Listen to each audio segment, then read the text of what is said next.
Welcome back ناظرین، clinic on line میں دوبارہ خوش آمدید ان تمام ویورس نے جنہوں نے ابھی جوائن کیا ہے. میں ان کو پہلے تو مبارک کہوں گا جشن آزادی کی، اور بات کر رہے ہیں آج اس ملک کے حوالے سے کہ ذرا نہ ہو تو یہ مٹی بڑی سرخیز ہے ساقی، اور چاند میری زمین پھول میرا وطن، یہ وطن میرا باقی چاند اور پھول سے بڑھ کے ہے میرے لیے.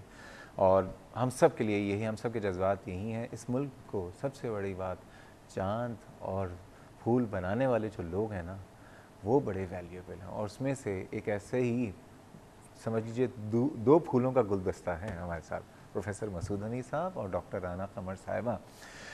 وائس چانسلر ہیں ڈا یونیورسٹی آف ہیلتھ سائنسز کے ڈاکٹر صاحبہ، شی از آلسو دا پروفیسر. اور ان لوگوں نے جو کام کیا ہے وہ یہ کیا ہے کہ ڈا میڈیکل کالج سے ایک سفر شروع کیا، اور ڈا یونیورسٹی سے پھر وہ بہت سارا ایک سلسلہ لوگوں کی خدمت کا ایک سلسلہ شروع کیا ہوا ہے. لیکن ہم اس کی تاریخ پہ جا رہے ہیں، اور بریک کے جانے سے پہلے آپ نے بات کی تھی 2004 میں ڈاکٹر صاحب جو ہیں وائس چانسلر بنے، فنڈنگ نہیں تھی. بالکل فنڈ نہیں تھی. اس وقت یہ حال تھا کہ 14 جنوری کو جب انہوں نے چارج لیا، لوگ مبارکباد دینے آتے تھے تو وہ چائے کے پیسے جو ہے نا وہ بھی اپنی جیب سے دیتے تھے.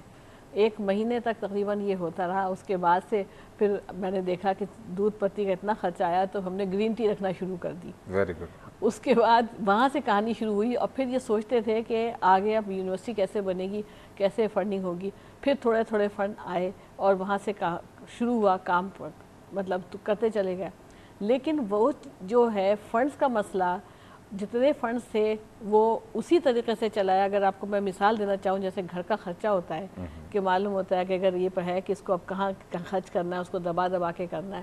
وہ دن ہے اور آج کا دن ہے. ساری یونیورسٹی کے فنڈز بہت ہی لمیٹڈ فنڈز ہیں، لیکن اللہ نے اسی کے اندر، جسے کہتے ہیں نا حلال کی کمائی میں برکت ہوتی ہے، اس میں اللہ نے اتنی برکت دی کہ اس سے زیادہ فنڈنگ جن لوگوں کو مل رہی ہے اس سے ماشاءاللہ سے کئی گنا زیادہ یہاں وہ اللہ تعالیٰ نے ہمیں کام کیا. ڈاکٹر صاحب یہ بتائیں کیا ہوا ڈا میڈیکل کالج سے اب یونیورسٹی سے کی کیا سلسلہ ہوا؟ میں آپ کو بتاؤں شہزاد صاحب کہ اس میں سب سے پہلے تو میں ایکنالج کرنا چاہوں گا ان لوگوں کو جنہوں نے اس میں مدد کی، جس میں سب سے پہلے تو اللہ پاک کے مدد کے ساتھ ساتھ پھر جو ہمارے ایک چانسلر ہیں ڈاکٹر عشرت العباد خان، انہوں نے بہت ہیلپ کری.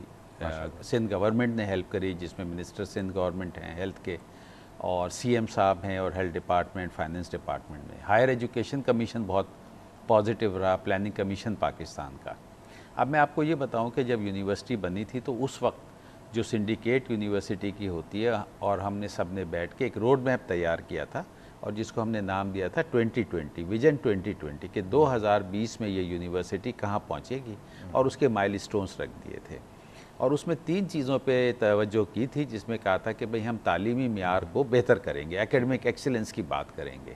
دوسرا یہ کہا تھا کہ جیسے آپ نے کہا کہ یہ ہیلتھ کیئر والی بات، تو ہیلتھ کیئر میں آپ یہ دیکھیں گے کہ ڈاکٹرز کی جو ٹیم ہے وہ ایک حصہ ہے، اور وہ بہت تھوڑا سا حصہ ہے.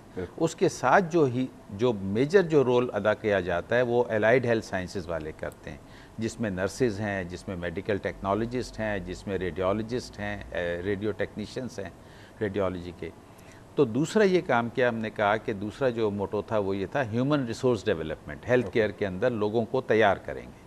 اور تیسرا یہ تھا کہ کمیونٹی ہیلتھ کیئر کے ان دونوں کے نتیجے میں عوام کی خدمت ہوگی. تو اگر آپ اس چیز کو دیکھیں تو ایکیڈمک ایکسیلنس میں صرف آپ سے 2 چیزیں شیئر کروں گا. وہ یہ کہ آپ جس طرح دیکھ رہے ہیں دنیا بھر میں تعلیم کے معیار میں جو کریکولم میں چینج ہے، ایک کنونشنل کریکولم تھا جس میں میں نے اور آپ نے پڑھا، ہم سب نے پڑھا. اب یہ کریکولم چینج ہو کے ماڈیولر اور انٹیگریٹڈ کریکولم آ گیا ہے. تو الحمدللہ وہ کریکولم ڈا یونیورسٹی آف ہیلتھ سائنسز میں امپلیمنٹ ہو چکا ہے، سیمیسٹر سسٹم امپلیمنٹ ہو چکا ہے. اور اس کے نتیجے میں یہ ہوا ہے کہ ہر سال 4th ایئر کے جو اسٹوڈنٹس ہیں وہ تقریباً 40 کے قریب ریسرچ پیپرز جو ہیں وہ پریزنٹ کرتے ہیں. میں آپ کو کاپیاں بھجواؤں گا ان کی، اور وہ اضافہ 4th ایئر کے.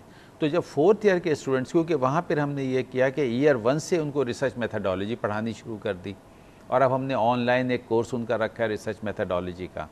تو وہ تو اسٹوڈنٹس کا ہوا. جیسے آپ نے کہا کہ ذرا نم ہو تو یہ مٹی بڑی زرخیز ہے، فیکلٹی ڈا یونیورسٹی آف ہیلتھ سائنسز کی 2004 میں جو پیپرز پبلش کر رہی تھی وہ کل 40 پیپر ایک سال میں پبلش کرتی تھی. لاسٹ ایئر جب ہم نے کلوز کیا ہے تو اللہ کے فضل سے یہ 130 پیپرز جو ہیں وہ پبلش ہوئے ہیں. آپ نے ابھی ریسنٹلی رینکنگ دیکھی ہوگی ریسرچ کے اندر، جو ریسرچ پیپر کے حساب سے HEC نے کی ہے تو میڈیکل یونیورسٹیز میں آغا خان اور آغا خان کے بعد ڈاؤ یونیورسٹی آف ہیلتھ سائنسز.